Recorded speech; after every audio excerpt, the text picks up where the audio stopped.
I am sure sports. You know me there. I'm coach to coach representing. I mean, I say this is righteous representing for Omar.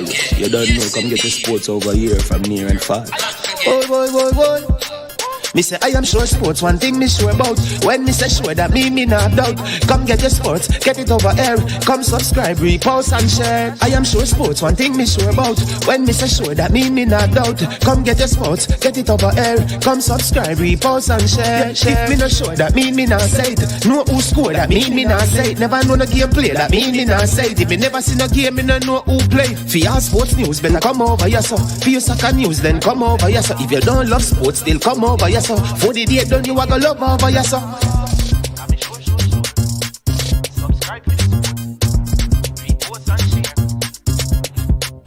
So when it comes on to behavior concerning football, Jamaica is decent. I am sure that if we can get all of these things done, set in place by the end of April, it gives us enough time before the World Cup campaign. Not afraid of no Brazil, no Argentina with these crap of players. We are good enough. Remember, like, subscribe, share. Listen, comment, let me know what your thoughts are. Trick Jerk Marinade gives your meats and vegetables authentic Jamaican jerk flavor. The spices are directly from Jamaica. Spices like jerk seasoning, allspice, Scotch bonnet pepper, fresh scallions, thyme, ginger, and garlic. The key ingredients to a great jerk marinade. 0% sugar and low in sodium. You want to try it?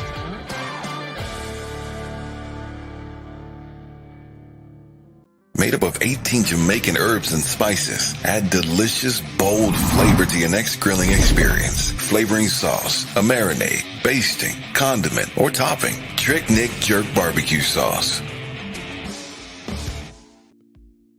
William N. Memorial High School D Cup Alumni presents its third annual fundraising barbecue on Memorial Day, May 30th, 2022. Wear your favorite jersey to Wilsonwood Park in Mount Vernon, New York. Remember to take exit 12 off the Hutchinson River Parkway.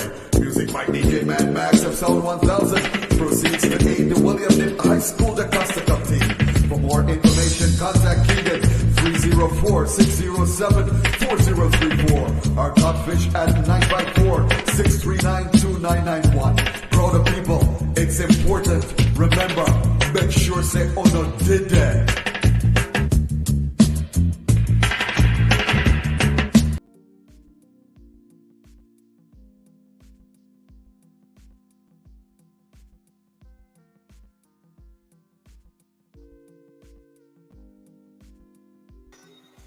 Hey, good evening, and welcome to I Am Sure Sports.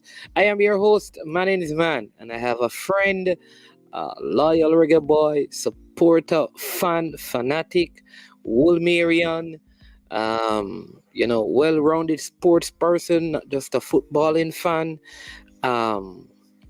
major debater, Springite. I mean, so many different labels he goes by. And he's going to be on the show tonight, and we're going to have a wonderful time. We have many pictures to show you of his journey, watching and following our national football team. He goes by the name Adrian Armstrong. Not I am strong, but Armstrong. And some of you know him as AQ. But before I bring him up this evening, let me do a couple of things. One, to say a big thank you to the sponsors of this video. The sponsors are Launch Legacy. Launch Legacy, where they handle risk and seek legacy for all your personal insurance needs in Canada and the USA. Visit them at launchlegacy.com or call or text them at 647-989-0782. Also to Prestige Finance, lending a helping hand when you need it most. You can call Prestige Finance at 876-884-7390. They are located in Linstead, St. Catherine, Jamaica, and they're offering you loans of up to 100,000 Jamaican dollars And it's very simple. 0 to 4% interest rate with no processing fee and same day processing. If you let them know you heard about them from I'm Sure Sports, you will see that we also have right there on the screen before you how you can purchase our I Am Sure Sports merchandise. We have shirts, we have them in black, we have them in white, beautifully designed, and we have a few more in the United States, right? You always wanted to support the channel. This is a way you can do it. If you call this number right now or at the end of the show, they can get to you in 2 or 3 days max, right? Just call 1-954-639-2991. That's how you purchase I Am Sure Sports merchandise. All right, so make sure you do that. I'm going to leave the number up for you to see it. Also, thanks to every single one of you for being being on tonight. Please just keep sending in your comments. We normally respond to some of them at the 30-second mark and at the hour mark, so we don't want to interrupt our guest unless it is a question that directly relates to what they're saying. But we appreciate your comments. We really do. We appreciate you liking, subscribing, and sharing the content. And so we ask you to do that as soon as you come on. Hit the like button, share the content, and if you have not yet subscribe to the platform, because we are not going to be breaking to talk about this. Yes, Chris Roman, they have your shirt size. Just call them and think. Listen, and even if the shirt can't fit you can buy the shirt, right? It's nice. Support the channel, right? Maybe you can give it to your brother, your sister, your cousin, your son, your dad, somebody. But buy the shirt, support the channel, all right? Let me, without any further ado, welcome my friend and our guest today, Mr. Adrian Armstrong. We call him AQ, and this is probably the first time I'm seeing. I can't even see him. Hey, raise your light. Yep. Let there be light. Is it too dark? I think they're gonna have a hard time seeing you. Let me find out. All right, people, tell me, are you seeing him clearly? All right, let me see. Tell me if you're seeing him clearly, and if you are, I can see you, but I know your face is there. I see the Jamaican flag behind you, but I don't think they'll be able to make out your face if it is. But I don't know if there's anything you can do. But big up AQ, maroon and gold for life. So that's a old Marion. Are you seeing him? That means they are seeing you. AQ. So cool. Yeah, man, that's good. That's good. This should be much better. Yeah. Yeah, that's a whole lot better. No, all right. Somebody saying no, can't see him. That should have been before the lighting, so it should be better now. Yeah, it should be better now, Chris. You should be able to see him now, Chris. All right, Mr. Armstrong, the strong one. AQ, welcome to I Am Sure Sports. How are you doing? Pretty good. Good to be here, Manningsman. I'm a very loyal member of your show, and so I've watched you a lot of your interviews, and you've done some really good work. Brought a lot of information to the people at large. Yeah, man, wonderful. And thank you, because people you don't know, but he normally gives me some advice on counsel, because he's very astute, very smart, and very intelligent.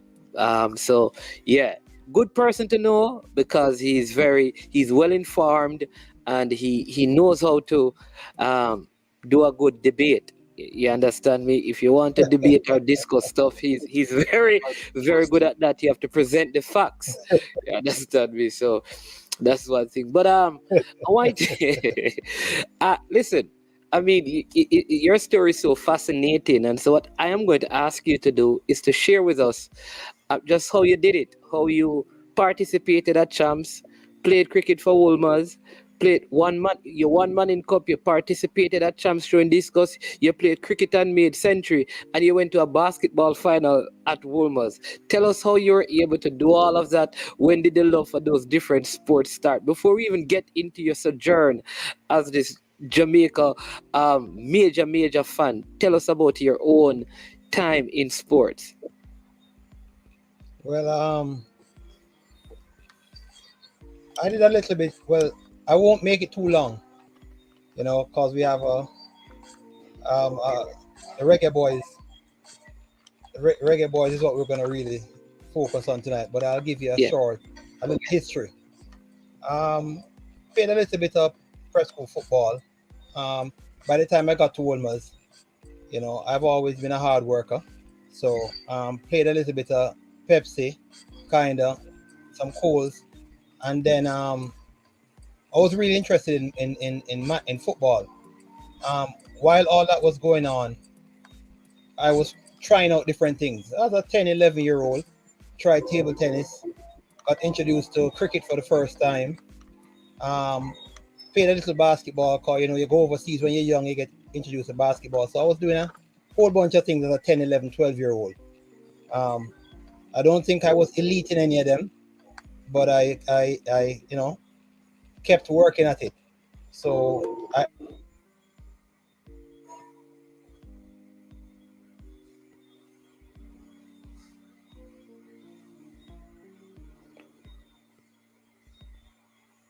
All right, I think we lost AQ there, so seem to be having some challenges on his end with the internet. So let's see if we can get that sorted out and have him back. Is he? Yeah, let's see if we can get that sorted out, and then once we have him back, we will continue the story. Yeah, we lost him IT push, but he should be back. You know, I always think, like, if anyone's internet would be giving any problems, it would be like in Jamaica. But man, I'm telling you, yeah, you know, that is not the case. There are internet issues everywhere. IT push, no, the U20 squad is not named yet. Listen, none of the players from overseas, none of the professional players have come out yet. So the squad is not announced yet. The squad is not going to be announced. No, it is not close to being announced. All right. But we have to, we don't want to get into that. We want to more focus on our guests. But yeah, just to let you know, the U20 squad, it has not been announced. It has not been selected. It is not done yet. They are just doing some local players, and none of the players from overseas have come they have come on trials or added to the squad yet. So there's a lot more to be done before the final 20 are selected for the tournament. So yeah, whatever you're hearing now is just trial stuff, not squad selection. All right. Also heard as well that Mr. Ludlow Bernard has resigned as the coach of Kingston College. After 7 years there, he won't be there come the new season. He has won everything at Kingston College, and also Tyreek Zemenes will be making his debut for Mount Pleasant this weekend, and we're going to talk about that on our show tomorrow. All right, you're back now, AQ. Yes, I don't know at what point I got cut off, but right, you were talking about you going overseas and having a love for basketball. Yes, as all young kids who are sports oriented. So when I came back, dabbled a little bit in basketball, played under 16 and under 19. But I think my best sport was cricket, and as a result, that's where I had a century. I'm not sure, did I say who I played with in Manning Cup? Had the luxury of no, you didn't. We didn't hear that. But say you play. What did you play, like classroom? House cricket, or you played for Wolmer's in cricket? Yeah. Played for Wolmer's in cricket, man. All of my sports, I represented Wolmer's. So I started under 14, then under 16. 19. Okay. Who you made a century against, and at what level? That was in the semi-final against Arden. I still remember, up at Police Officers Club. Yeah. Okay. So yeah, man, I was pretty good in cricket. I captained all the cricket teams I played on, but I also played with some esteemed and professionals. I played with Garrett Breeze, who went on to play for the West Indies. Played with Ray Stewart. Yes, so those were West Indies players. With football, I was lucky enough to play with senior national players, professionals, as well as really talented individuals. Ricardo Gardner, Kari Stevenson, who went on, play for Jamaica and played pro overseas. Yeah. Paul Prendergast, Andrew McLeod, they were national players. Carlington Clark was also another national player. Yeah. So Craig Birch was my captain. He was a national youth player too. So I was pretty lucky to get mentored and to play with a lot of really, really talented players. Luckily, we won. Hard work, with a little bit of luck, we won in '94, and we really dominated for about a 4-year stretch in the '90s. And you were on the winning Manning Cup team? Yeah. We won 94 and then lost in the finals 95. And then barely missed out on the finals in 96. Misfortune. Okay. And what about you also played yeah. You also played basketball. Yeah. Yeah. That was really just when everything is finished. Football, cricket is finished, and basketball season was, reaching to the playoffs, so I'd go. But I only played about 2 years. The last year we went in like the playoffs.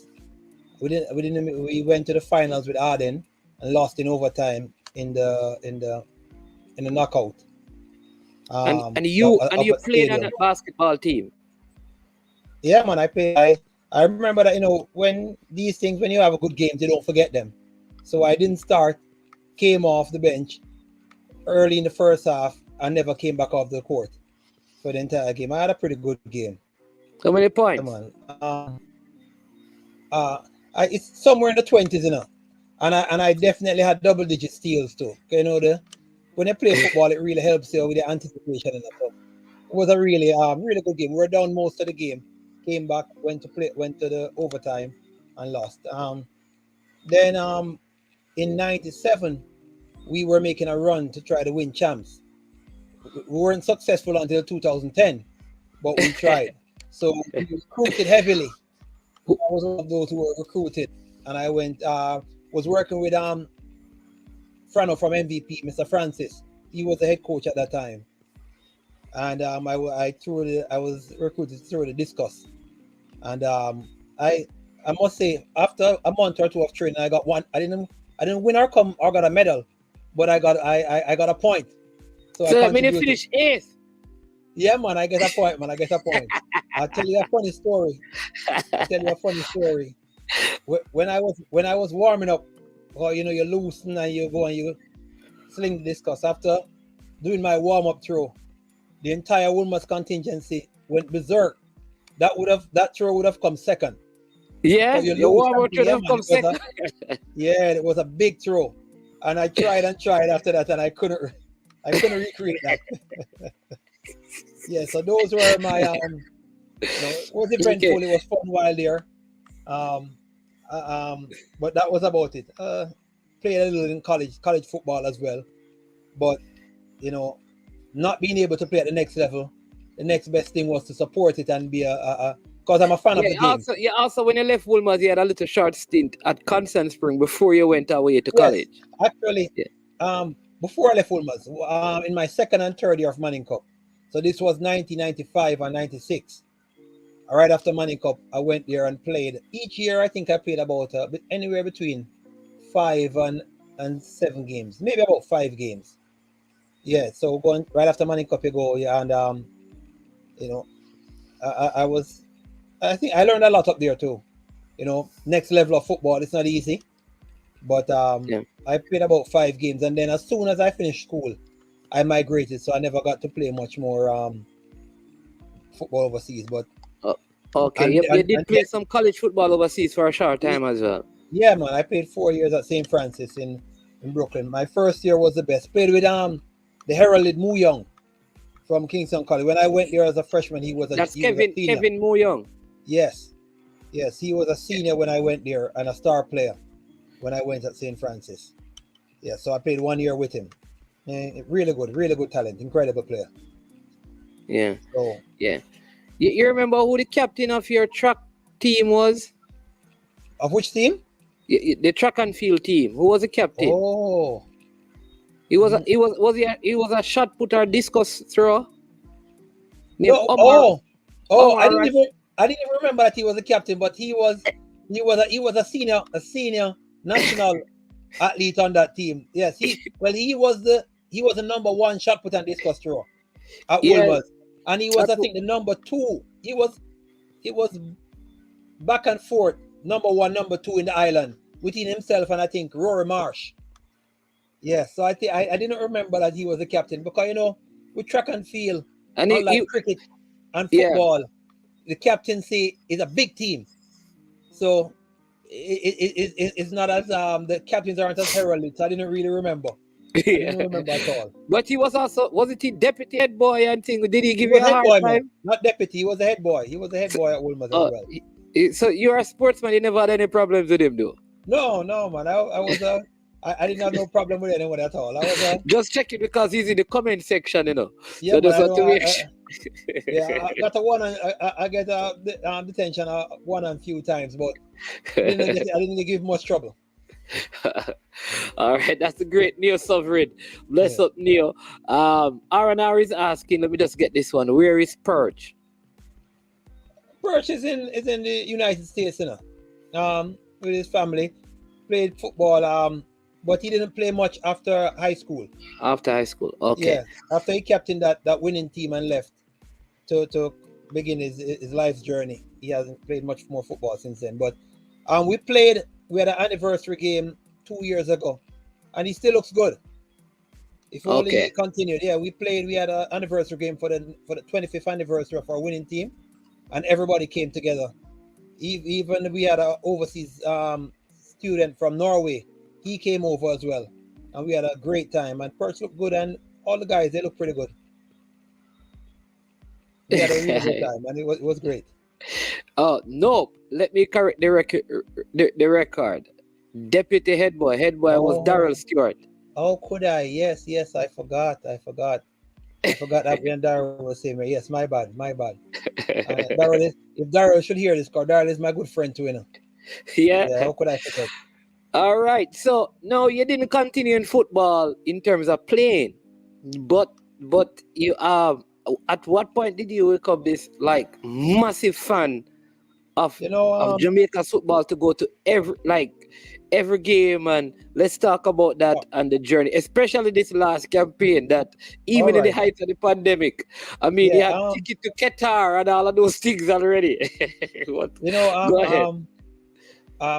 Well, I think of myself as a pretty loyal person, eh? So even with my clubs, I'm not really a big fan of the EPL. I'm not a big fan of the Bundesliga.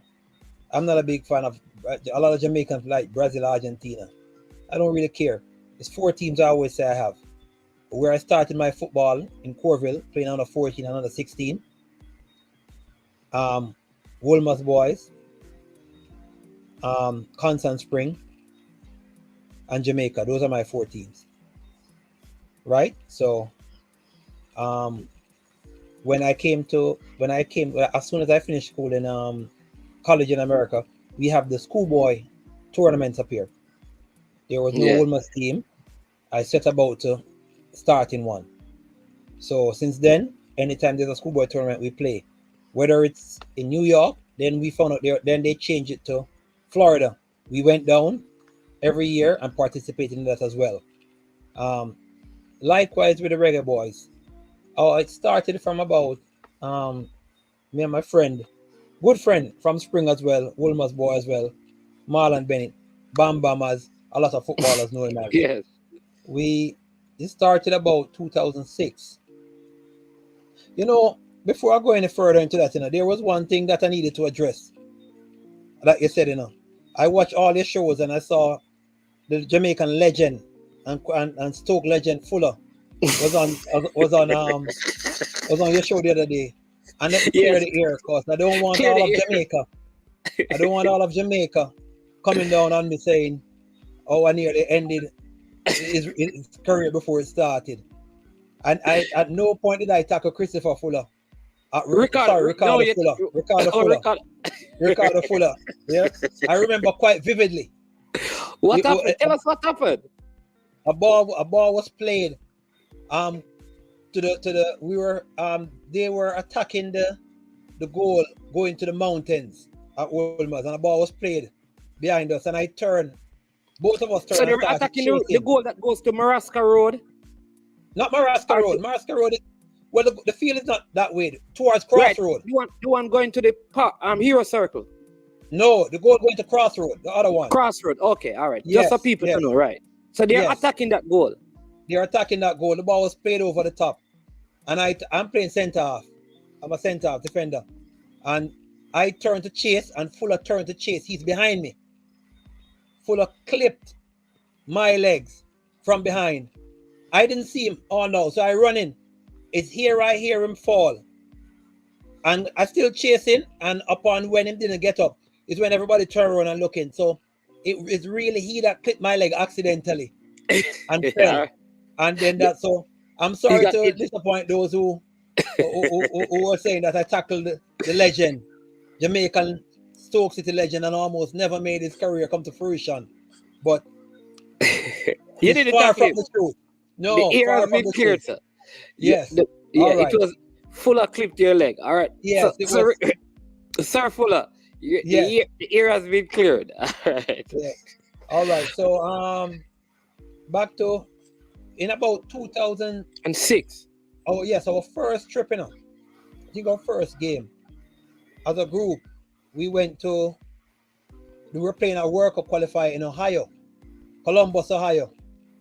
And we say, you know what, we need to go watch this game, And we gathered up some troops. It was myself, Marlon Bam Bam, his older brother, may he rest in peace, Ron. And a few more guys who I played ball with in Queens. Patrick, Garth, big up on yourself on the first trip. Yeah, we went to, anybody else? We rented a SUV and we drove 8 hours out to Columbus, Ohio. Yeah, man. And tailgate at the back of the hotel and thing and get ready for the game. Cool night. Did we draw 1-1? I think we drew 1-1 that game, Damani Ralph played for us at that time. Okay. That was our first. Yeah. And from then, any chance we get, well, especially in and around the tri-state, the Gold Cups. I remember our next game we went played against Honduras in about circa 2008 at Red Bull Stadium. We beat them 2-0, and it was a humble beginning. We didn't go to every game, but once it was in Maryland, New York, anywhere within the vicinity, we would definitely jump on it. Fast forward to 2016 World Cup qualifying campaign. We said we were going to have a World Cup qualifier in Costa Rica. I would say that would be a good idea to go and check out some away games. We went to Costa Rica. That was when, before that, I'm getting ahead of myself. When we really started watching a lot was the 2015 Gold Cup. We went to pretty much about 4 of those games. We drove up to Canada. We beat El Salvador 1-0. Again, myself and Mapari. The crew. Drove to Canada. Drove to Canada. Yeah, man. This one it was just me and Bam Bam. Cause once 99% of the time, me and him go roll. So we drove to Canada. We beat them 1-0. Came back down. Then we went to DC and we played Haiti. We beat Haiti 1-0 again. Then we had the semifinals in Atlanta. I couldn't make that trip. Bamba made that trip. And then we had the finals. And big up to Beasley, Because Beasley is a club where I play for. Up in New York, over 30, over 40. Yeah. So when we had them to play in 2015, I started advertising to the whole of Beasley and we say, yo, this game was going to be played in Philadelphia against Mexico. And we actually about 10 of us go down to the DC to watch us against I just said it, to watch us against you had Haiti, you played Canada, then Haiti. Yeah. So when we went to the final, the final was in Atlanta.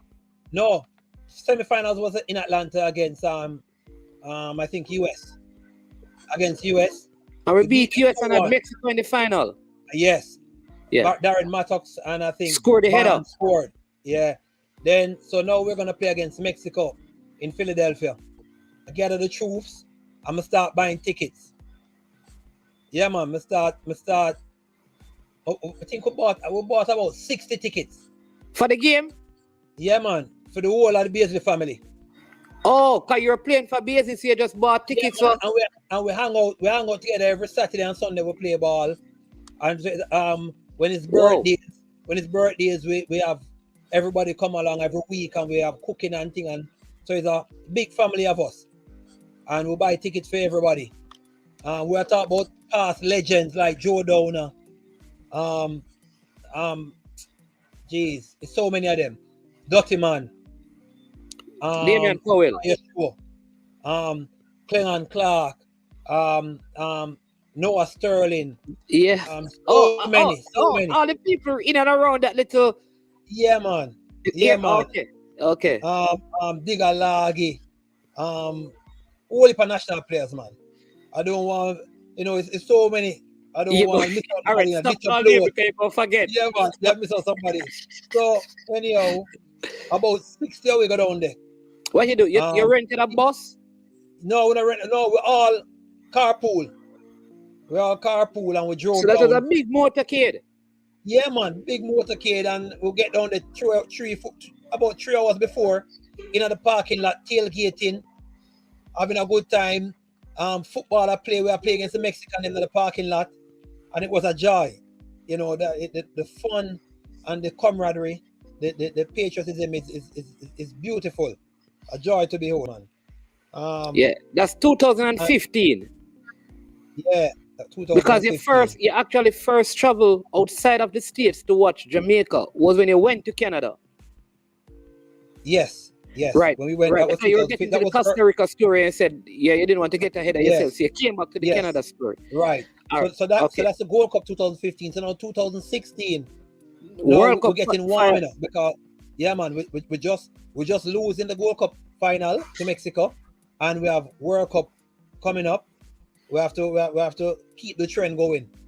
We're just getting warmed up. We're just getting our super fandom started.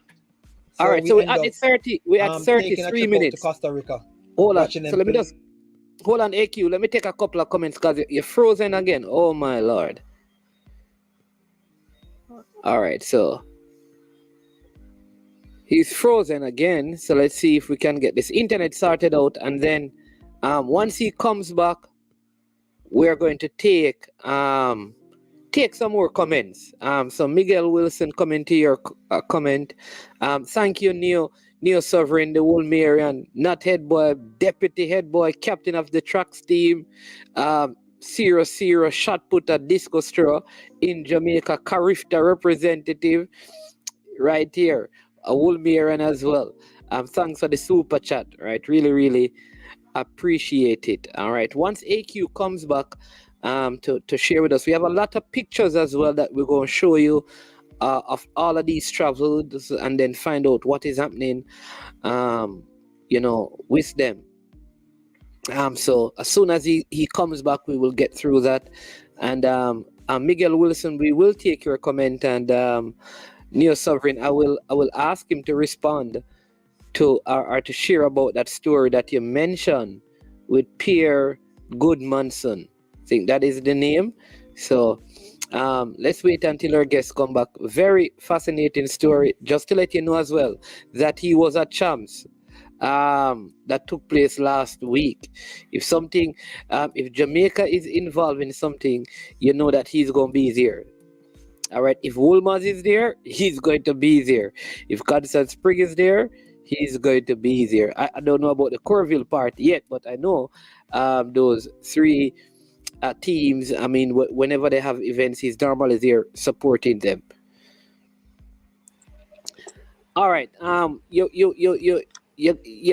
this internet got disrupted again. So just brighten back I think it's a little bit dark again. So if you could give us some more light, that would be good. All right. So let me so let me say this, right. Neo is saying that let me just get this one right here. He says Pierre Goodmanson was his name, right? Tell them that story, AQ. Yes. This is Well, the player you said that was from Norway. Yes, he's a exchange student from Norway. So he played on the Manning Cup team. That Yeah, one. man, he played on the Manning Cup team. He came in. Obviously, he came in about September, so he didn't. He started training. He ended up starting in the team when we got to the semifinal. So he started in the last 6 games. Okay. The 3 semifinal games, the final, and the 2 Olivier Shield games. Okay, and he came back for the reunion 25 years after. Yeah, man. I want to tell you the story. What he refers to is how I got a hold of him, because nobody's spoken to him in 20 years, 25 years. So I go and I Google him. I Google his name. I see a whole bunch of them because it's a very popular name. I go on Facebook and I check it too, and I see a bunch as well. So when I Google, I see a picture.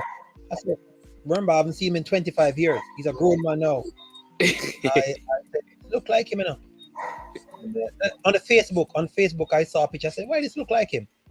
Although there are many names with many similar names, I said, this look like him. So I click on it and I send the Facebook Messenger message, and I say, is this so and so Pierre from Wolmer's? So, and him say, yeah, man. Well, not yeah, man, but he said yes. And we started talking a bit. I tell him about the 25th anniversary. You know, he's married with kids, and to my surprise, he said he'll come, and he flew over from Norway and came to the reunion, which he had a great time as well. We all met up in Fort Lauderdale, and then came down. Okay. Yeah? All right. Yeah. And then Miguel Wilson says, before we get back to the travel story, Miguel Wilson says, how AQ not bigging up Sodomir Prep? Sodomir Prep played a very big role in my development as well. I was an outside left and outside right winger for Sodomir Prep. Yeah. Before I turned to a center.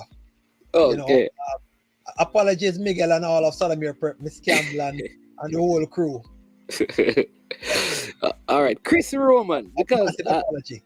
Yeah, Chris Roman, right? Because Chris Roman was a person that Neo and I were trying to convince that you went to Texas, because he was saying you guys don't come to Texas. So now he says, AQ, you got to come to Texas whenever Jamaica plays Mexico. Oh, well, I guess when he really Mexico. The belly of the whale. Well, but I want to tell you, but yeah, I have a picture with you in Texas, in Texas, yeah, right? Yeah, man, in Austin, man, with all of the Austin by the big pool. We're all over Austin, man. Go by we went and even watch Austin play the USL team that what's his name plays for now? Jermaine Taylor. Yeah, Jermaine Taylor plays for them, and they're coached by another Jamaican. So we were there. We watched them when we lost 2-0 to Mexico, to US in Austin. You have pictures of it. All right, so I'm going to bring up the this is when you're like you're crying at the end of the game. Yeah, man. All right, so let's see, people. But Texas and Mexico and California, they're not much different with regards to playing against Mexico. There, we went out to watch Jamaica play the Gold Cup. No, not the Gold Cup. The Centennial Copa America. The Copa America, right? Yeah, man. When we played Mexico out in California. It was, I say, if it was 10 of us in the stadium, it was a lot. Yeah, man. It was Mexico. I send the pictures of that too. All right, hold on. Let me bring out the pictures. Let me bring out the pictures, and then what you can do is tell us, just describe the pictures to us. All right. Yeah. You seen that one? That is the Austin game. I'm not seeing it. Oh, yes, that's the Austin game. All right, so that is the actual game in Austin. I think we lost that game, and you probably were crying at the end. We lost that game. Yeah, we lost 2-0. Okay, all right. This is it again? Yeah, that's it again. Are you seeing it? Tell me, Yeah, man, may I see it, man. See, it say O2. You see, it say O2. Look in the background. O2. Yeah. It says Yeah. yeah, Okay. yeah, the arena or Q2 or Q2, I Q2, think. I the don't Q2 remember the name. arena. Yeah, Right. So that is in yeah. Austin. All right. And that is against Mexico in the Centennial Cup. No, that's against America. Oh, this is against That's against America. yeah, when we lost to America, when I think 2-0. Yes. Yeah. It is America. Right. It is America. See the American flag on the Jamaica 2-0. Yeah. Yeah, So, that's Austin again.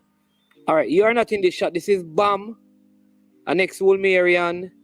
That's You are Damir sitting down. Damir next to Bam. I play on every Wolmer's team with all of them, all those teams, and then Okay. my other brethren, him fly up from Jamaica for come watch the game. So we have a whole heap of super fans. We have.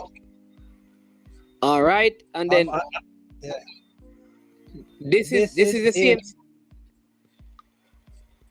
Oh, that look like this is Costa Rica. This is Costa Rica in the recent campaign. Yeah, man, the recent campaign went out to Costa Rica and we draw 1-1. Oh, this is the first. How did you get into Costa Rica? How did you get in the stadium? No, man, them never have no limitation that time. The people were in the stadium. Just it was limited to mostly 3,000 fans. But wasn't that the game that said that we were a red flag and some of the players couldn't travel to Costa Rica? And that is, I think, was after the Costa Rica game that we got beaten by Panama. No, remember Panama was it was 3 games first.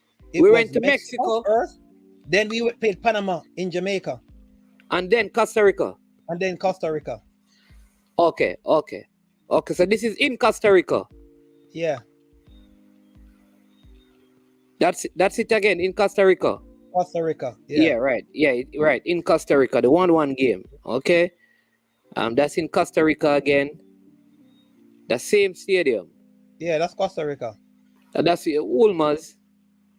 Always. So this is against America. This is against America in Jamaica. When the questionable call by the referee denied us the win at the death. Oh yes. This was a game that I was at that game with you guys. Was it? No. You know, remember this is the game where I saw you was in grandstand. Oh, this is all right. Yeah. You're in bleachers for this game. Okay. Yeah. This was the first game back. So this is in Costa Rica. Okay, in the hotel. The airport, the hotel. This is in Costa Rica in the hotel with the players. Okay.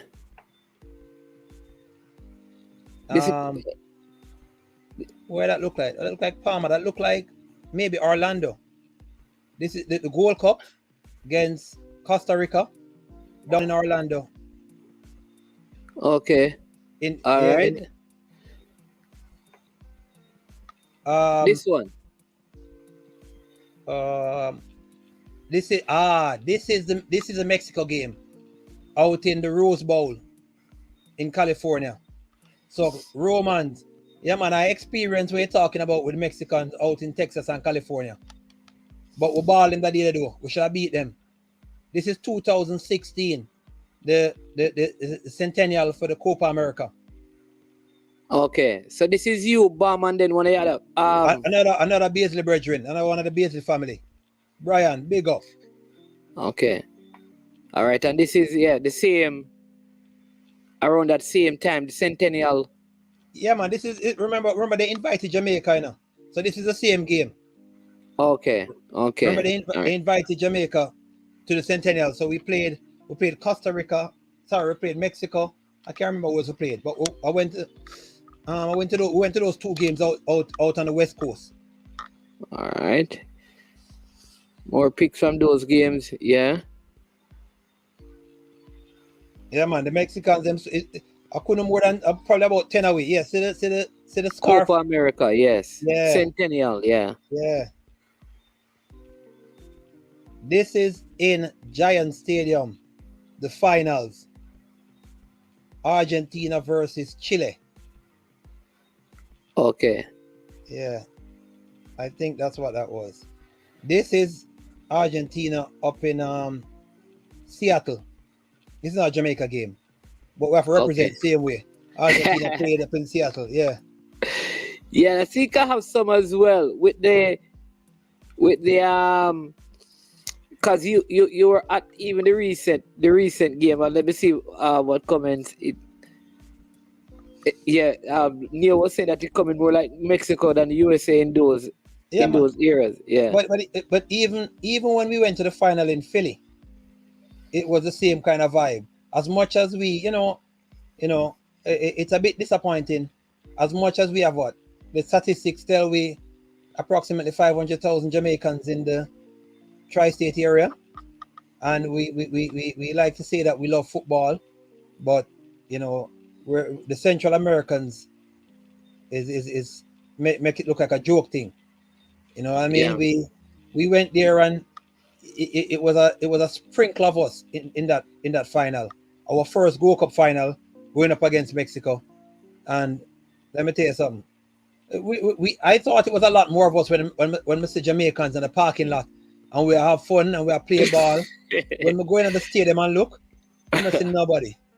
Mexicans full up the stadium. And this is in Philly. Yeah. We should have a lot of Yeah, man. We don't love the, and that's the thing. We don't love the football because you guys travel. I mean, you for this campaign, you went to Honduras. No, the only two places I didn't go. I planned to go to Mexico, but they wouldn't allow us. Honduras and El Salvador. Them places are too rough. Yeah. If we think our crime rate rough, check out El Salvador and Honduras. So seeing that I don't know if it was my country and I know how to get around, no problem. But I have no idea. I've never been there. I don't want to make a wrong turn and end up where I'm not supposed to be. So keep it. Yeah. So, but you went to the game in you went to the game in Panama. Because I remember you went to in this last round. You went to the game in Panama. You went to the game in Costa Rica. You were not allowed to the game in Mexico. You went to the game in the USA. You came to all the games in Jamaica. And have we lost you again? All right, I think we have lost AQ again. But big up to all the Wolmerian in the chat. Chris Romans, you see, don't lily up the man them things in a Chris Roman. The man them go over there. You see that now? You see the pictures prove Chris Roman. Don't lily up the man them things. The man them travel, man. They don't miss the thing. Dre, you need to get connected to these Wolmerians, because they don't miss the games, bro. You need to get connected to them. You need to connect. Yeah.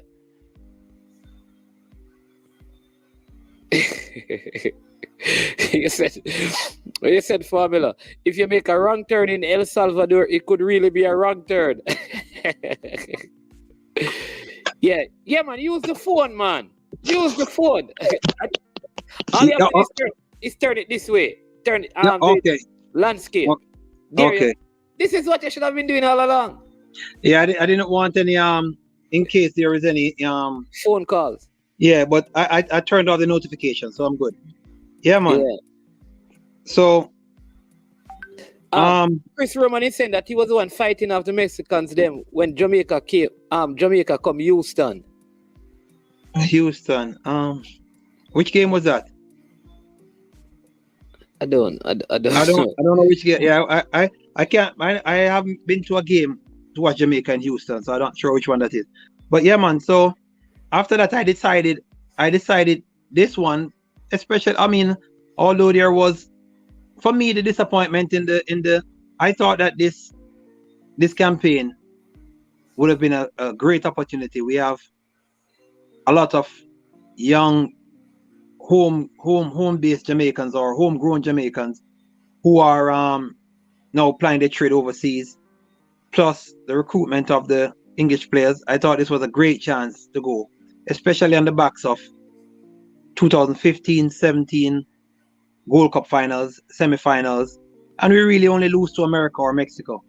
But I really think that blow against Panama in the second game, after such a valiant fight, in Mexico because I wanted to go to that game too, but obviously the Mexicans were banned.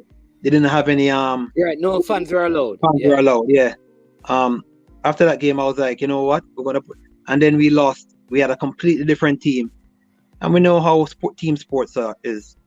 It's tough. You know, it takes a lot of continuity to build a unit, and it really went downhill from there, I believe. Although, I mean, I'm the ultimate optimist. So when I tell people that you realize that there were multiple games, although coulda, shoulda, woulda, there were multiple games that we were right there. The US game with the questionable call, the Costa Rica, both times we played Costa Rica. Forget him the last one. The first one, we got chance upon chance. We lost. The Mexico game was a red card with to low. Yeah. El Salvador. We were leading 1-0 till late. Yeah. So I could think of at least a good 9 points, and we would have been right there at the end. The only, I mean, everybody says, you know, give up on them, blah, but I'm really looking forward to 2026 already. We have, if we can't make this, I don't know what to say. I'm sure we will. We only have, it's 6 spots we have. US, Mexico, and Canada, they're already through because they're hosting it. And the next 3 is the next 3 powerhouses. So we're not going to be, it's really just El Salvador and Honduras that's on the outside looking in. And all our guys are pretty like 24 years old. Our main players, the Baileys, the Nicholsons, and all the rest of those players, they are getting over there in Europe. Plus, our recruitment, you know, recruit 4 or 5 players. We should be very good. So I'm really looking forward to the next campaign. Yeah, and I mean, what you think about the coach Paul Hall? Are you confident that with Paul Hall at the helm, it will be, you know, like I said, the prospects of us qualifying for the next World Cup, like I said, with 6 teams, is really, the probabilities are very high. You know, well, the biggest factor is the fact that CONCACAF gets 6 spots, right?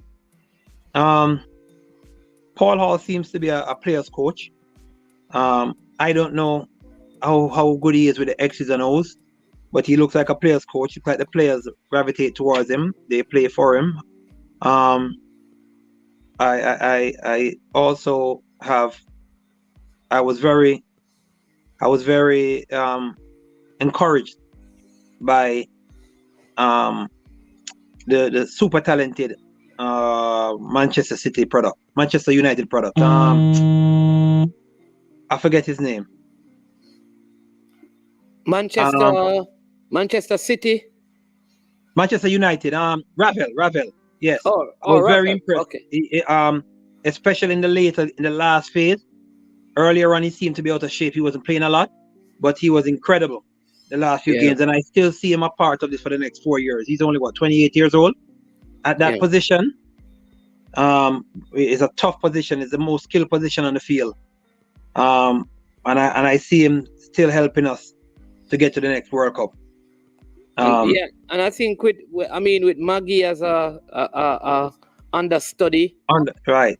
You know, that could help you. Like you have, like I said, you know, if the recruitment can be better and earlier, because I think that is what I mean. Because the fans are very disappointed, not because we didn't. I just tell people, like, when you wait until last minute, you don't get the best quality. Yeah. So the recruitment needs to start from now. When I say recruitment, I'm talking about all over, whether it's in England or America, wherever. Find the players right now and create your pool from early and begin to use Nations League and Gold Cup tournaments and FIFA windows to prepare. I mean, many teams have qualified for the World Cup. We must be able to play some games in some of those in Europe. I mean, Scotland qualify. So let's play Scotland if all the players are in England. You understand me? Maybe we can look at it that way. See if we can play some practice games and begin to look at players for 2026. Because I think if the players were together early, it it would have worked. Not just to get the players, but get them early enough. I don't know what your take is, because like I said, you don't miss games, you don't miss champs, you don't miss. I mean, but the fans are really, and I mean, how do you, yeah. Well, the first thing I'd like to say is we need to fix. The players should take the majority of the responsibility, right? I agree with. But the fans ask a lot of the players.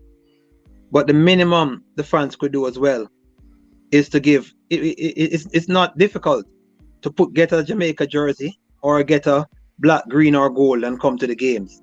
You know what I mean? We come to the games I see it all the time. We're playing Panama, and a man have on a Liverpool jersey at the game in red, and Panama wear red.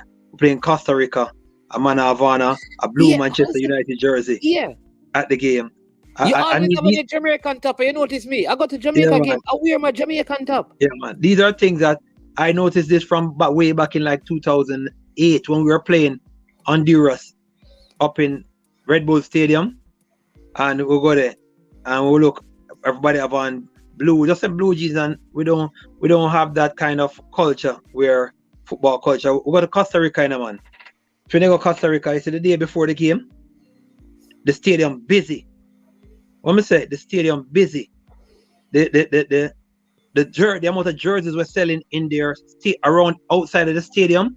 Also the day before the game. Before the game. Yeah, man. Hundreds of jerseys are sell.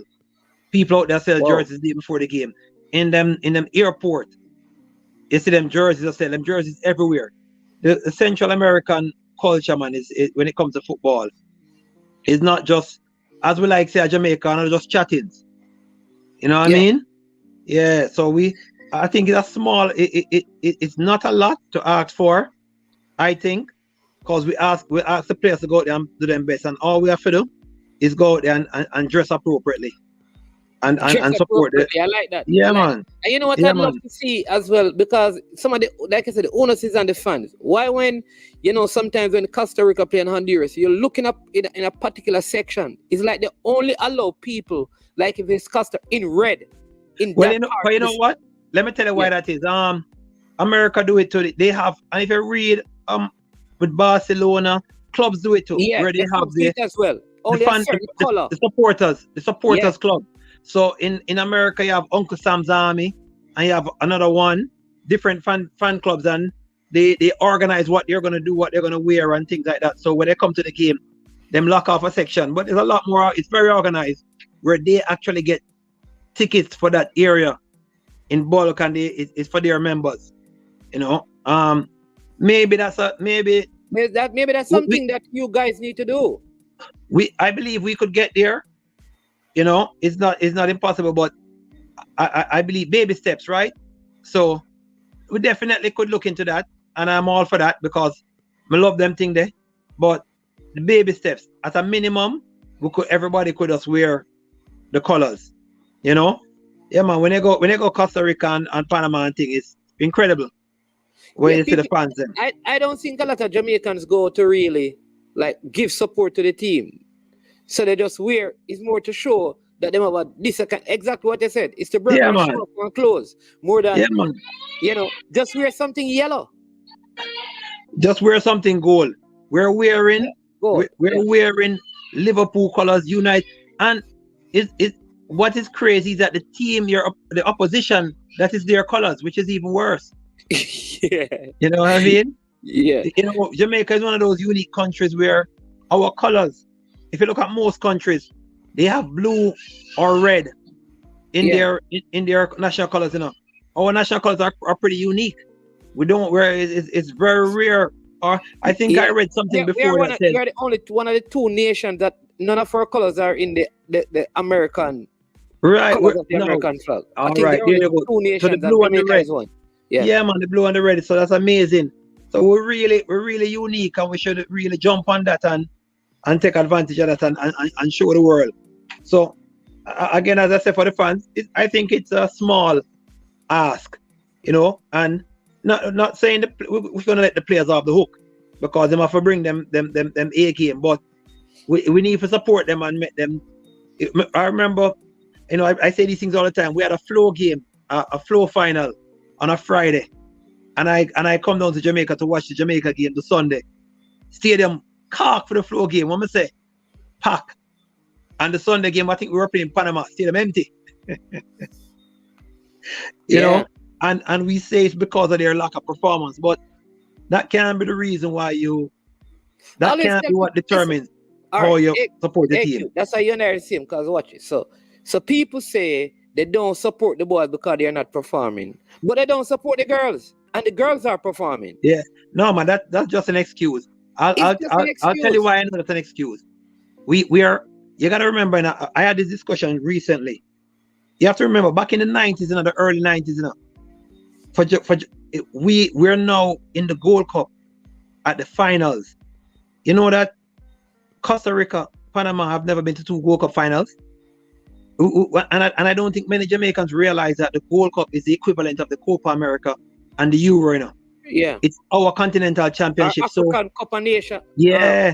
So to make that final is a big deal, massive deal. So we've been to that, right? And we don't. So Costa Rica has not been to 2 Gold Cups. No, man, they have been to 2 Gold Cup final. Also, when you look at I was gonna tell you, we played Guatemala once. I remember we played Guatemala home and away, or Nicaragua in Jamaica, and we played them away. It was World Cup. We almost fell out of the World Cup qualifying. Yeah, right. Yeah, we played the AstroTurf. I think this guy named. Right. Yeah. Our stadium was empty, and when we went to Nicaragua, it was a zoo. Guatemala, when we go and play those countries, and we're better than them. No. If the argument is that we're not good, that's why we don't get fans. We're better than Guatemala and better than Nicaragua. So why is their stadium? Why is it that they have a full stadium? Yeah. Why wouldn't we play Grenada? The Grenada stadium we don't have to go so far. Why wouldn't we play Grenada and the Grenada stadium is jam-packed? Yeah, and we're better than all those. Hondurans. Yeah.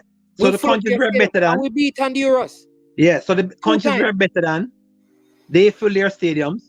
The countries that are better than us, they fill their stadiums. And we're saying we're not filling it because we're not good. So we know that logic is kind of skewed. It's just an excuse. Yeah, I'm glad that you're raising that because some Chris Roman is saying poor marketing, and I beat this point. Let me tell you why I beat it. Listen, brethren, the only marketing you know is when the match is and the price to go in. Yeah. They don't need to promote it. I don't need promotion for me to watch Jamaica. If Jamaica playing, you don't need to be promoted. You don't need to be. No. I'm going to disagree with you, you know. Because here why. You're gonna have people in the 2% like you and myself, but you have to acknowledge that the majority of people are not like that. That's just how it is. All right, but the people, AQ, the people though who are saying that marketing are the people who are on these platforms hearing about the game way before, and they are not going. I agree that many of those people know of it, but exactly. I'm not talking those people. Those people are not going to go no matter what. but you have many people who because remember we're a party people, and if it market, it's going to be like a party, and they will be more inclined to come because of the party atmosphere. Let me tell you this. MC always said this. Yes, indeed. That MC told me about marketing. He says this: the biggest marketing you can have for your shows in Jamaica is when people go and tell people say sell off. Yeah. He's saying that more people come to your show than the flyers and the billboards that put up all over the place. Mm-hmm. That is why he's saying that. I mean, when he was talking about this thing that they have down in Negril, during spring break or one of those things, what they call it? I don't know. They have this big party that they have somewhere down in Negril over a dream weekend, I think. A dream weekend. Or dream? That is in the summertime, man. Definitely. But what I say to you, they're saying that a lot of the new patrons who come to Dream Weekend don't come because they put up billboards and flyers and TV ads and all of those things. They come because somebody who is loyal to attending tell them about it. That may be very true, but I would like to see the stats on that, because it's very likely that Dream Weekend marketing team, they market the hell out of their product. You're here in America, you see it online, so it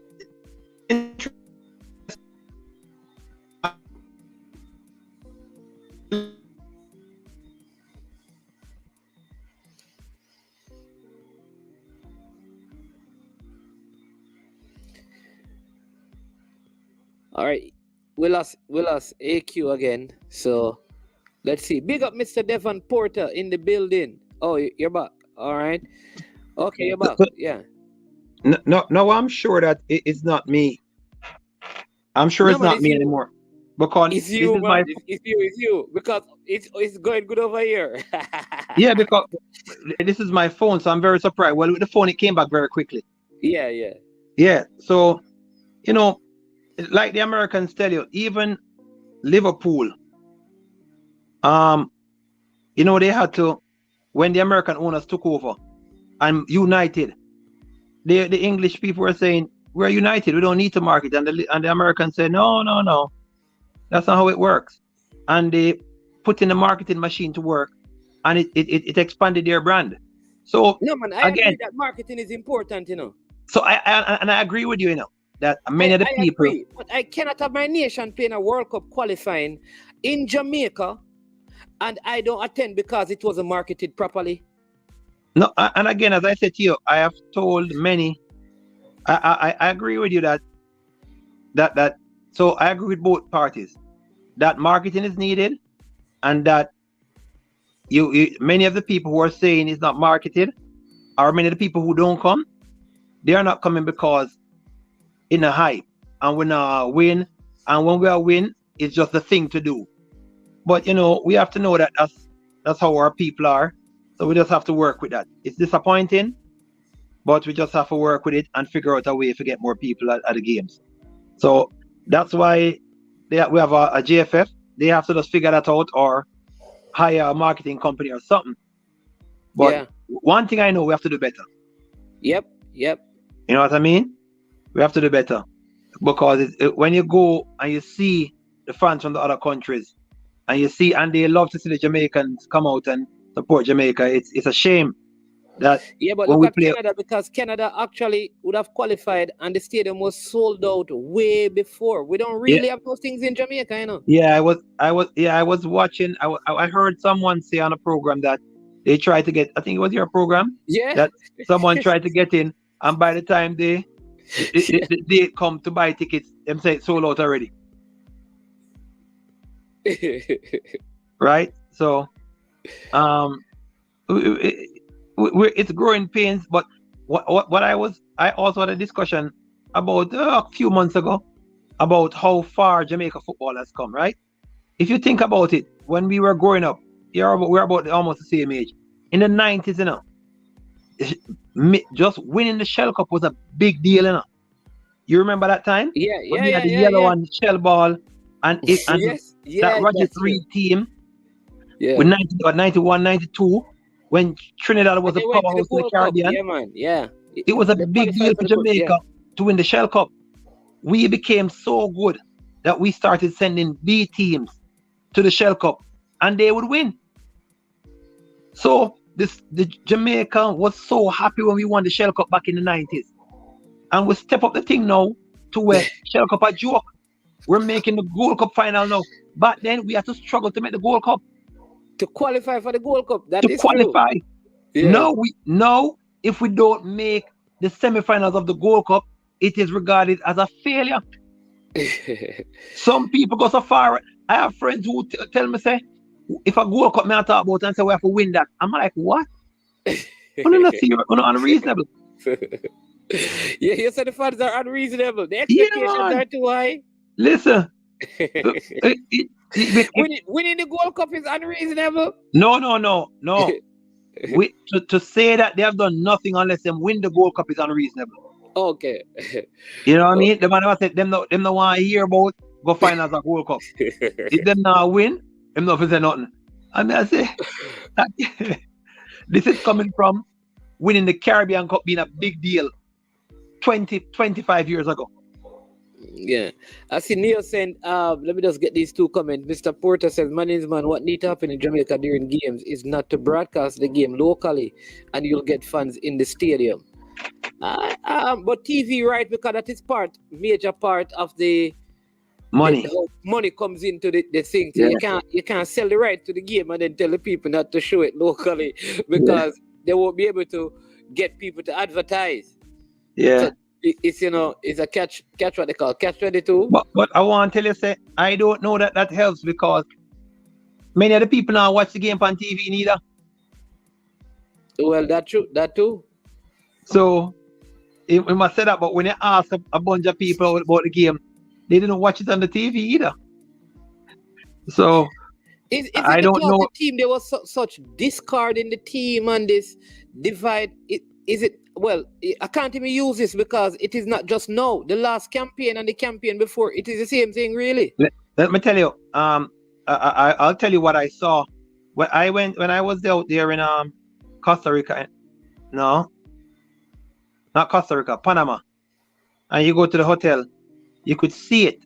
You could see the difference in the groups of players, and it was disheartening. You could see that. We're never gonna have 98 again, where all the local players them will live together for how long. Yeah. The dynamics in football just doesn't allow that. All the players now are playing overseas. They have different clubs, but we have to find some way, as you said earlier, to get some unity by having them come together earlier and having a solid core. You know what I mean? But when you do that at last minute and then you call a bunch of guys from England, from Jamaica, you find that you're going to have cliques because human beings are social animals. You know what I mean? We're going to stick to who we know and who we're familiar with. So the Englishman are going to stick with the Englishman and the yard man are going to hang out with the yard man. Given enough time together, you will have some kind of unity. Exactly. And synchronization, But when you just bring them in at last minute and they're competing for the same spots, the man not try for nobody. There you go. And I think that's what I said earlier is always better. Neo says we are going to have to study how the supporters fan club from the other countries do it. The marketing has to be viral for Jamaicans. Jamaicans prefer unofficial media. What we did in 98 with the musicians too, they're gonna have to utilize the musicians as much as it's gonna cost them. It may put more. It will likely put more fans in the stadium.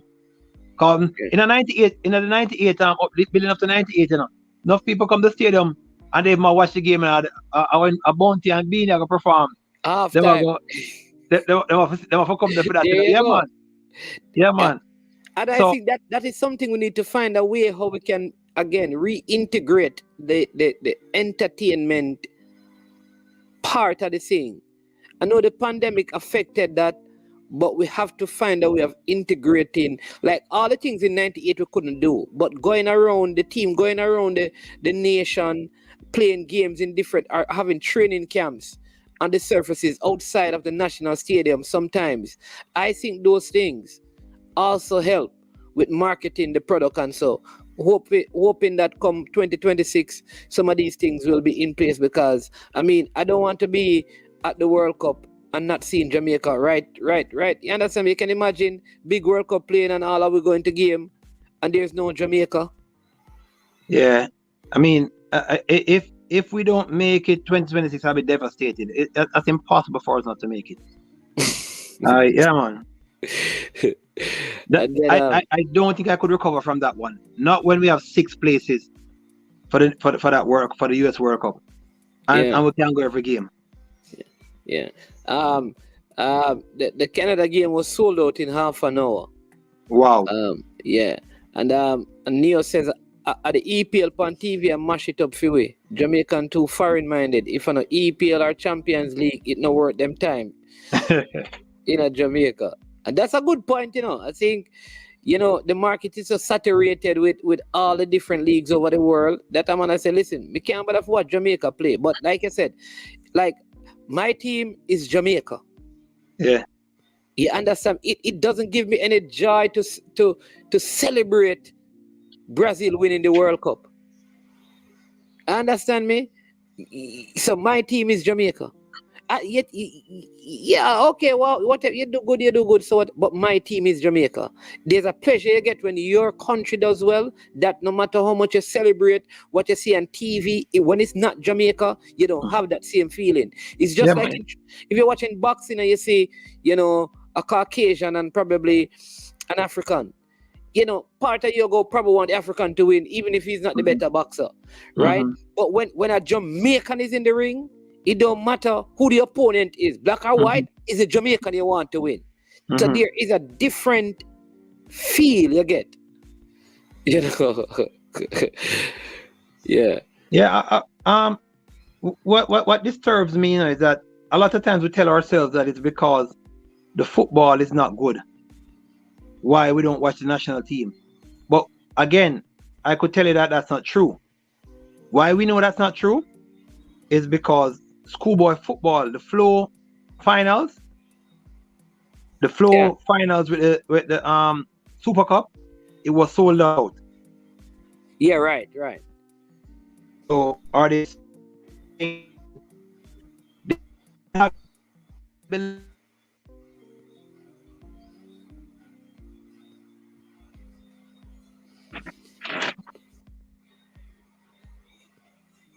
You're saying that the flow final was sold out, and then oh yes, it went off a while ago. They would have you believe that they would have you believe that the schoolboys play better football than the Jamaican national team then, which is not logical then, isn't it? Because only 5% of the schoolboys go out and play National League afterwards. So we know that it's not because of probably the 1% of them can even, and probably less than 1% can even get into the national team. If they're better than the national team, how come none of them can be in the national team?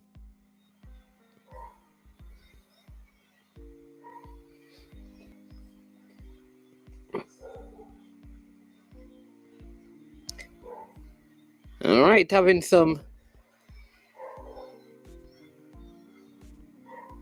Yeah, you're saying? Yeah, I'm saying that if indeed people really believe that they are better than the national team, why then the schoolboy football can break into the national team? It's not logical. No, it's as human beings we and it's normal, We look to make excuses for everything. So when somebody says something to you, you need to find an excuse as to why you don't support them. So you make stuff up that logically don't make sense.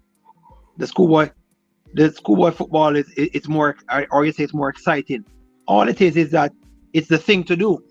So everybody is very connected to them alma mater, or they even if it's not their alma mater, they choose to align themselves with a particular school. I tell people this that schoolboy football is not for football fans. It is for fans of schools. Yes, for fans of schools. Right. All right. So look at champs. You'll get more persons at champs than even Usain Bolt running against Asafa Powell.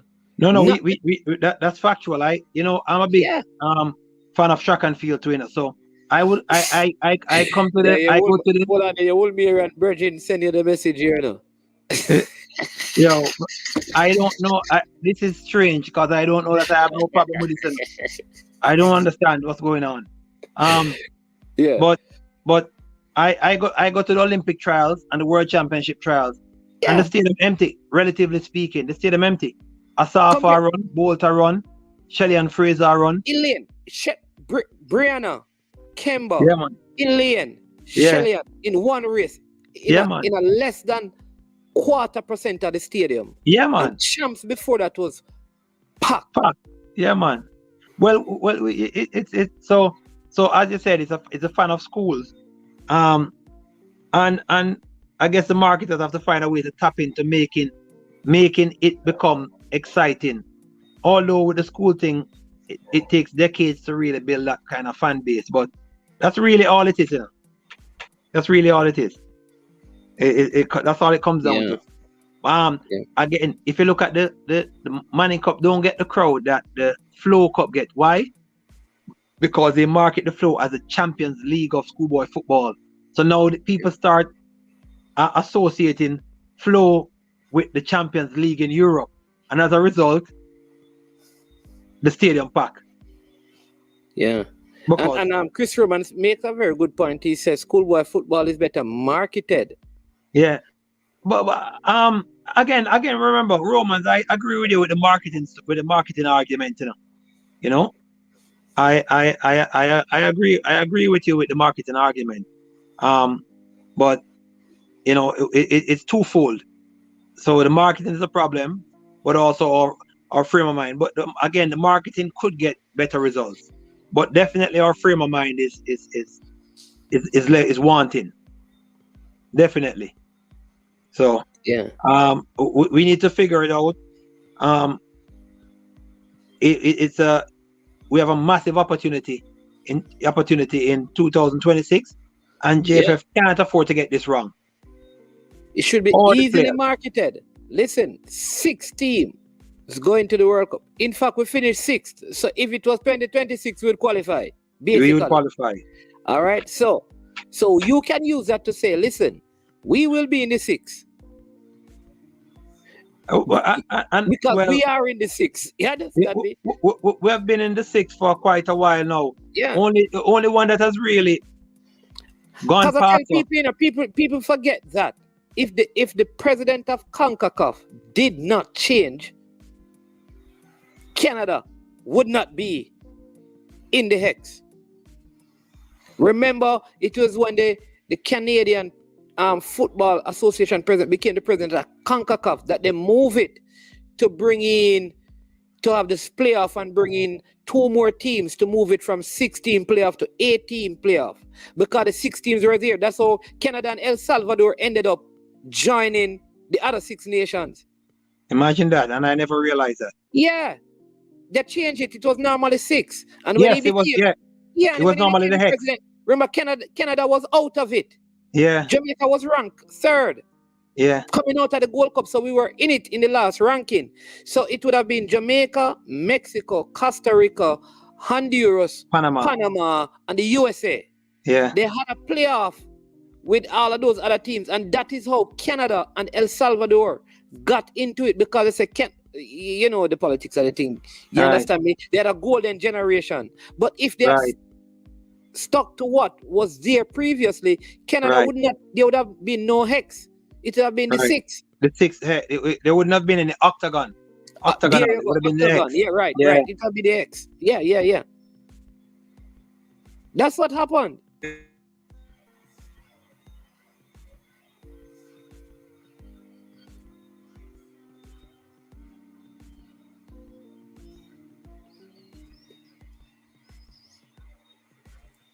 Hey, listen, the Woolman's Pass Student Association, you need to call AQ.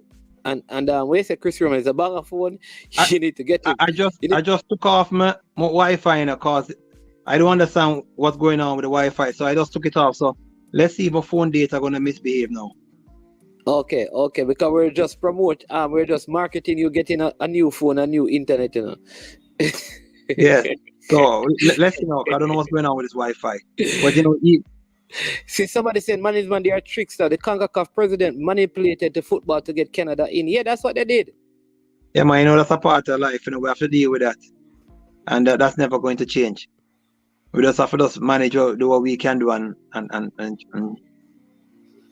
you know, big fish eat little fish. That's how it go.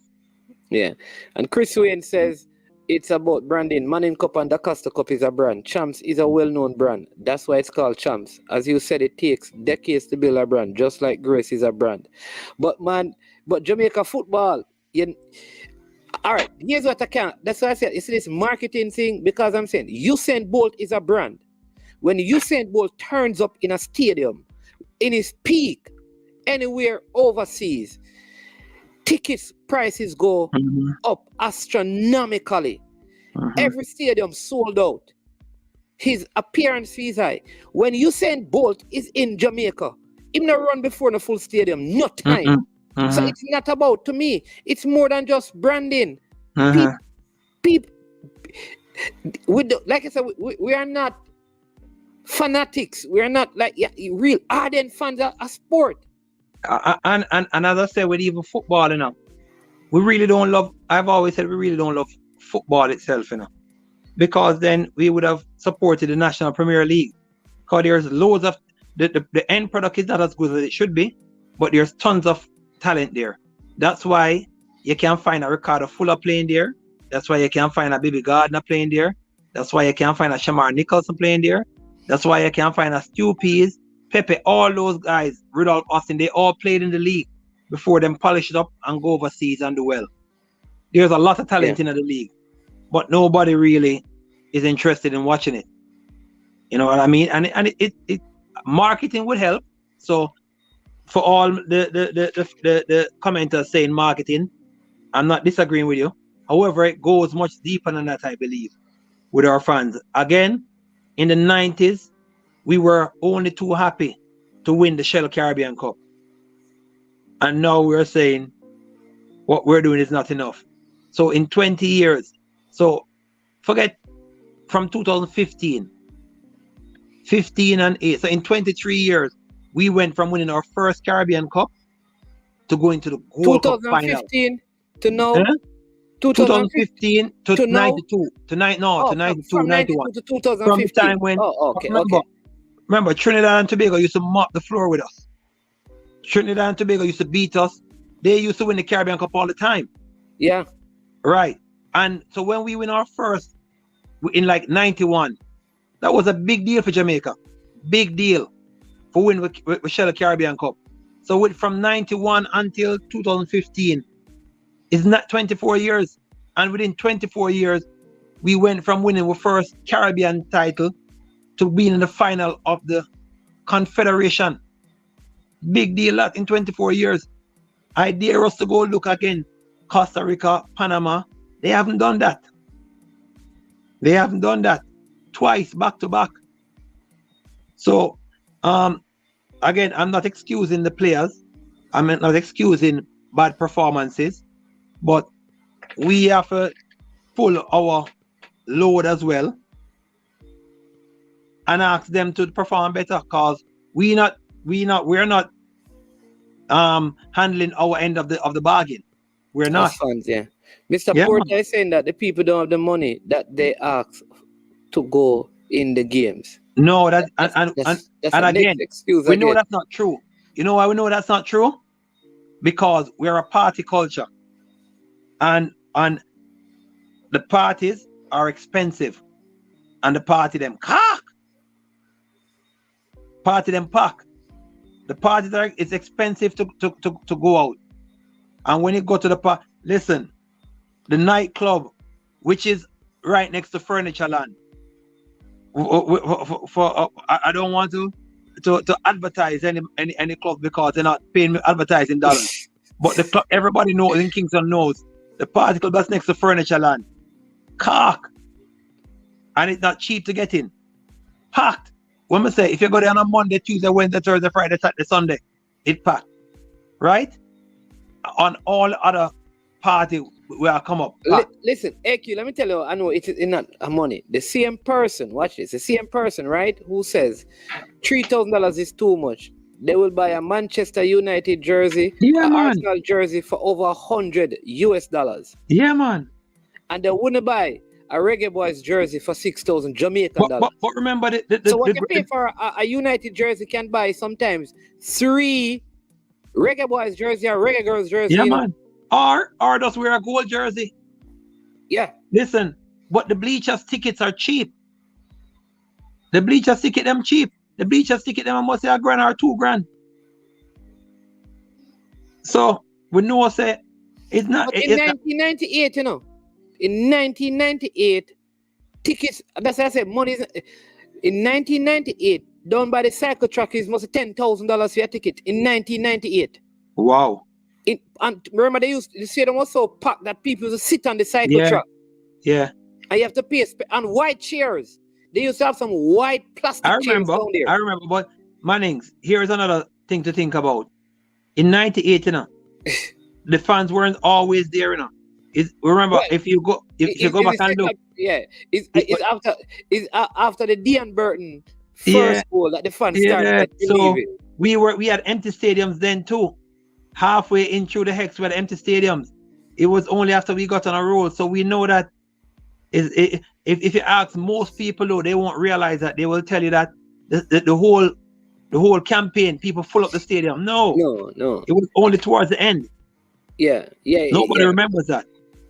So it was the last 5 games, really. Yeah. I would say the last, probably, out of the last 5 games, probably 3 that were at 3. home. I think we had 2 away and 3 at home.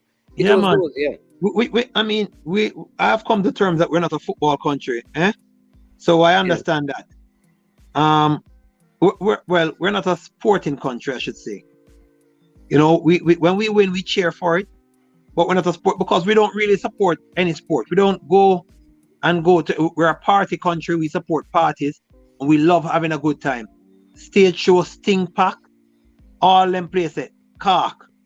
So we are entertainment. We like entertainment, but the entertainment is not through sports.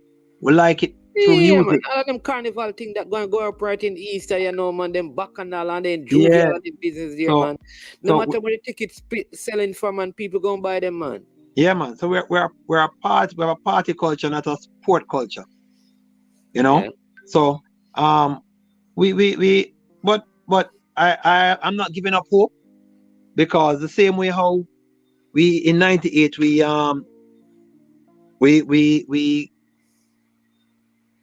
eventually had packed stadiums. I'm hoping that with the players them that we have now overseas, and if we recruit properly and we have a nice little core and they get together from the Nations Cup, we could create a buzz and have ding dong in the stadium with them dance at them, because again we're an entertainment capital. So you put the right artists there with them dance at them. I know we love dance too.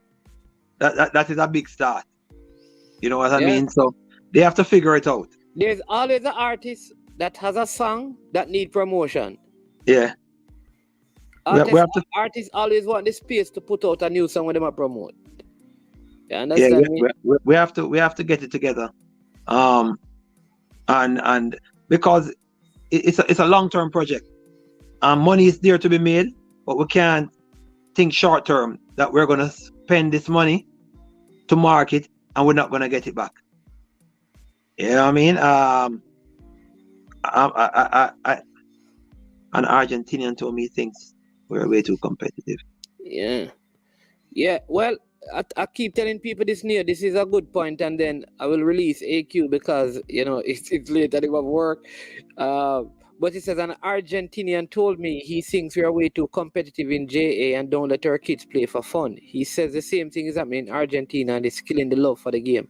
And I keep telling people that, listen, I think Freddie Butler did a wonderful show. You need to go and watch a show on the channel recently where he said that nobody, when you get to pro football, nobody asks about your primary school career, your prep school career, how much goals you won, how much this you do. We're big on that in Jamaica. A man say, who cares? Who cares? You think when you're going to Chelsea, they're going to ask you which prep school you attend in Jamaica? And if we're big on that, though. Cup, but we're big on that, though. We're big on that. You think Klopp care about your primary school league? Who cares? If you score 1,000 goals in primary school league. So we need to fix that then. we need to fix that. Because for us that's a big deal. And that is it. What is the point of a kid winning? Like what does it value? Everybody must play, because what you want is all the kids playing so they have a love for the game. What you don't, which is what we have been doing, is that you have a school and only 18 of the boys out of the population of probably 400 playing this sport. To your point, I'll bolster that by telling you that you see how I ended up playing at the under 19 level and under 16. When I first came to Woolmer, I didn't, and at the under 13 level, I never played a second. Yeah, man, I cleaned the pine for the entire season. I didn't play a second. So, to your point about being competitive and not having everybody play, cause I mean, had it been many other individuals, they could have that would have disheartened them and they stopped. Exactly. You know what I mean? Freddie Butler shared this story. He said he had a player on his team that for the 3 years of Manning Cup, the amount of time that he played didn't add up to one 90-minute game in 3 years. But I definitely could tell you of I've seen players, I've experienced that as well. Yeah, man. So you think that player is going to want to continue to play football? He's going to lose his passion for the game. Yeah, man. We and funny enough, you know, we're talking about and they definitely get times to play, you know, because you have games where you win 4-0, you know. You have games where you win 5-1, you know. Because while I was there, we won games. Listen, we won game 7. We won games 8. We won 7-4. But you know your weakest players, so throw them in. Let them play wherever on the field. Exactly. But I want to ask you, AQ, you think if Jamaica were to shift this game like what Chris Wayne is saying to, you know, we're playing World Cup qualifying, let's play it in Florida. Well, let's play it in Philadelphia. Well, here's why I don't buy that. Because we played in Philadelphia in the Gold Cup final, in the Continental Championships, and we did not have overwhelming support. Maybe Florida would be different. Not when you play in Mexico, but if you're playing like, I don't know, like suppose you're playing El Salvador. That worse. Play it in New York. Any Central American team you're playing, they're going to outnumber us because they have a better soccer culture. They have a better football culture, man. Anyone plus America you play. So you know who we can beat? Trinidad. With fans. Or Grenada just by sheer size. If you play them over here, and we know we're going to outnumber them. But we don't know about the Central Americans. No way. We can't outnumber Mexico or the Central Americans. I don't believe it. I don't buy it. Yeah. So, Mr. Porter says, Mannings, I've been to the mountaintop and I have seen the promised land. I have a dream that someday Jamaica's football will get better. I agree. Again, we have more pros now than we've ever had in our history now. Yeah, we have more pros now. So it definitely will get better. I'm sure we have at least 10 pros, including USL players, maybe even over 20. I'm talking forget the Englishmen. I'm talking players that were born and grew up in Jamaica. We have at least 20 pros, probably the most we've ever had. So over time, I expect it's only natural that the more professionals you have, the more their mindset is going to be better. They're going to have a professional mindset. They're going to be better because they're eating better. They're training harder. So we will get better. But it's just if we're patient enough or if we're able to jump on this opportunity in 2026. Because we can't afford to miss. That's a gimme. We can't have 6 teams and we don't make it. We have to jump on that one. But, you know, making the World Cup is not an easy task, you know. You know, sometimes I think track and field, you see, when you look at Jamaica's accomplishment, we punch above our weight in many areas. And that maybe also spoil our spectators. Track and field, music, cricket. I mean, when you look at Chris Gayle, he was a dominant force in cricket in the world. You look at Boyz, track and field, Shellyan, track and field.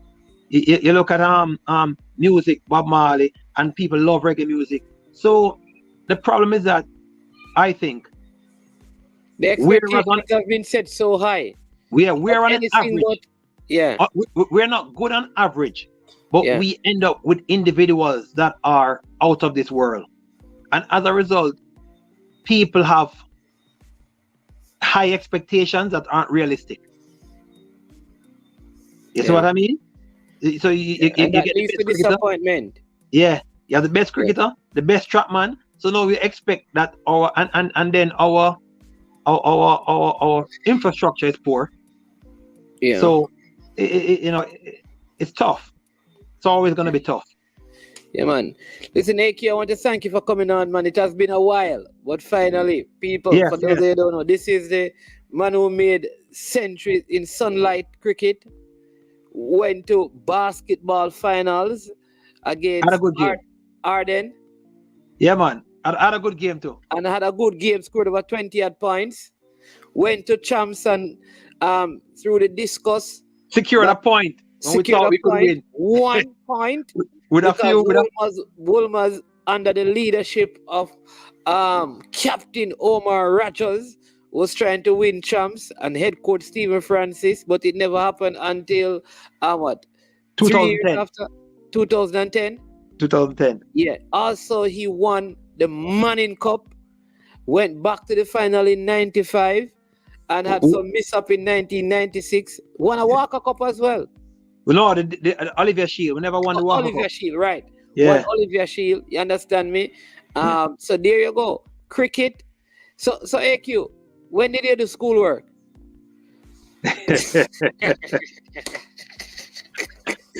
You know, the six. After we make it to sixth form, you know, sixth form was. And he made people. You hear that? They might do all of them things. So there are 4 semesters, and every semester he's playing a sport, but he still made it to sixth form. We need to check out what going on. Listen. We have Rhodes scholars who played 4 sports, you know. Yeah, man. So this is nothing new that's going on at Wolmer's, and you can't question the qualifications of a Rhodes scholar. Yeah. But yeah, man. Former, my coach at Manning Cup level, former West Indies youth cricketer, winning one Manning Cup the Manning Cup before we won. Let me see. He played hockey, cricket, football. I think he was school challenge too.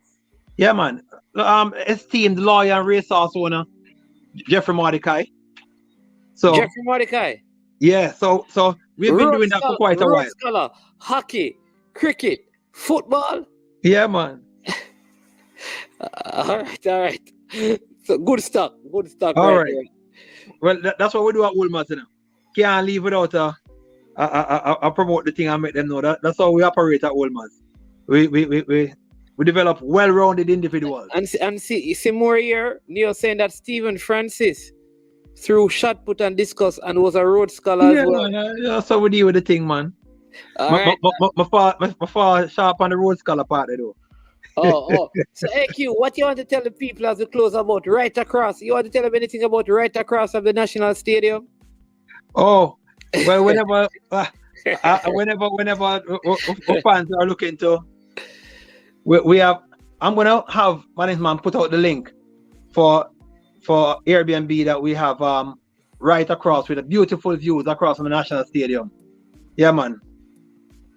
Looking over the whole of the Blue Mountain hillside, and anytime we have champs or anything in the National Stadium, a quick walk over. You don't have to worry about parking.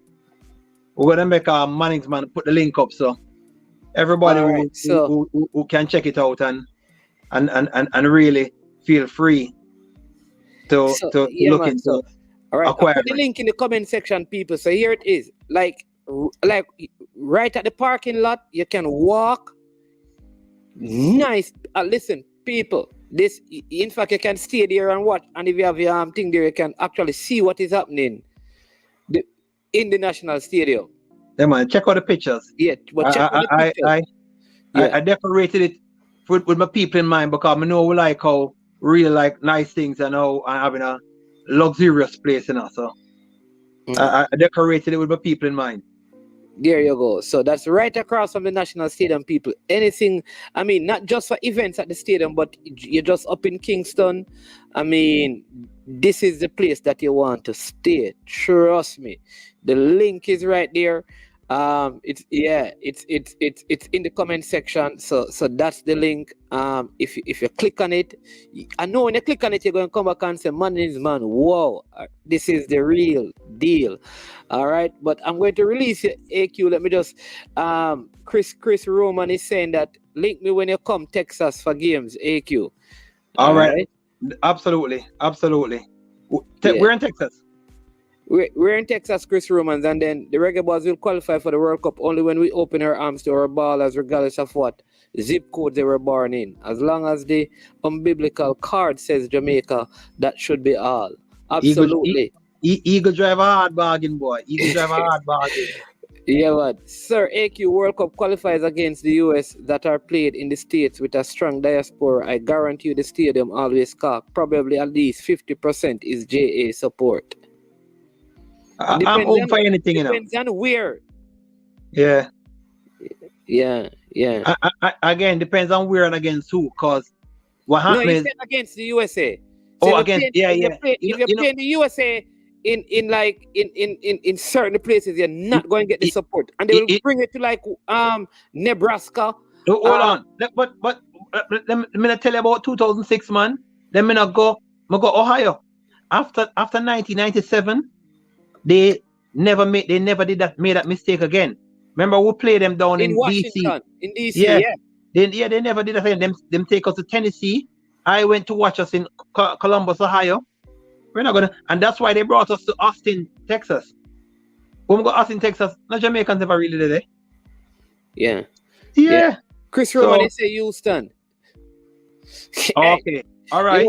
You know what is funny? I give you a joke. You know that. So in Dallas, right? I was supposed to go to the there's the what the Dallas Maverick Stadium is called, the American Airline Center. What's the name of the Dallas Maverick Stadium? American Airlines Arena.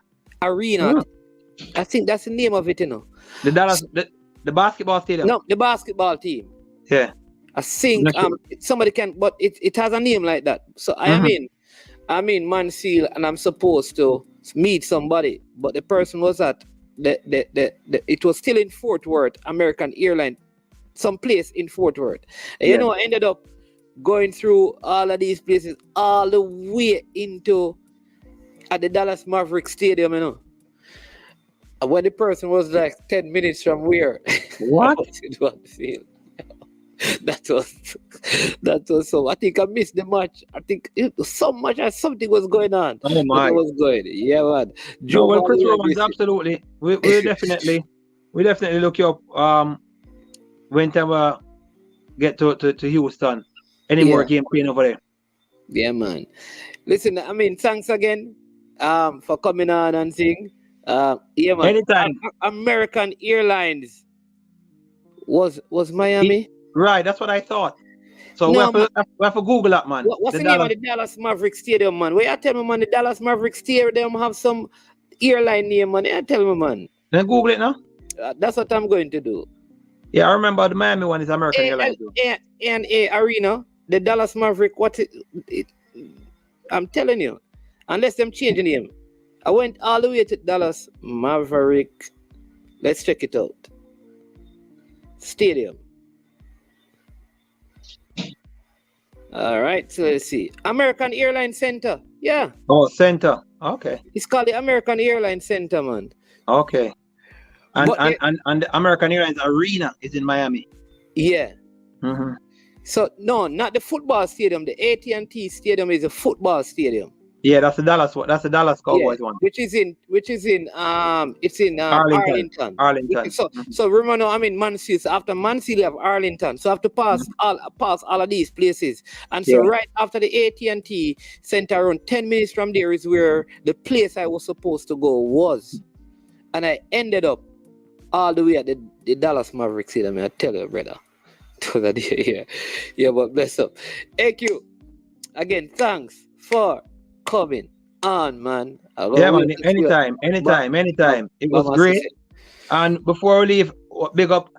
Let me not leave out. So Corville, Sodomir, Wolmers, Jamaica, Beasley, everybody. One love. Big up. But Kansas Spring, the man, no call on it, Oh, Kansas. jeez. But yo, boy, unless you write down them thing, you know, Constant Spring, can't forget, you know. Yo, hey, Ajay, delete him out of the group because I'm here for remind you. Well, let me get the first one. Me never forget the first one. All right. Yeah, man. All right, blessings and thanks for coming out again, bro. The pleasure Yeah, was man. all mine. Yes. All right. All right, people. There you have it. Adrian Armstrong, like I said, I mean, intelligent businessman, reggae boy, loyal fan, cricketer, basketballer, shot putter, or discus thrower, and also Manning Cup winner, who follows the Reggae Boys all over, all around. Thank you so much for joining tonight. Please remember, support I Am Sure Sports. We have merchandise available, just a few left, right? And a lot of you have always said, listen, Manningsman, you need to have some merchandise. No, we have them. They're only available in the United States. That's the number. That's the number right there. Just make a call. Get one. But Manningsman, they don't have my size. No, man. Just get it, man. You understand me? Get it and give to somebody. You understand me? Or something. But support the work and support the channel. I want to say a big thank you to every single one of you for being with me throughout this discussion and talk with AQ. Big up all the other vloggers. I see the Formula Sports is here. You understand me? Show him some love, doing a great work. I call him the cool ruler. He's always calm and, collective and in his discussions. So check him out. The Formula Sports. Big up Mr. Porter as well. All the Wolmerians in the chat, big up to you. Right. Remember to hit the like button before you go. Right. Share the content. And if you have not yet subscribed to the platform, please ensure you do so. Thanks to the persons with the super chats and for the super sticker for donating to the channel that way. Thanks to our sponsors, Prestige Finance and Launch Legacy. Again, bless up. Tomorrow we have our JPL show. Yes, we'll be having our JPL show, and like I said, we'll be giving you some update on the transfers and what has been finalized. And we have a big game coming up this weekend where you'll have the top of the table clash. Yes, so get ready for that show tomorrow. All right, have a blessed night until tomorrow.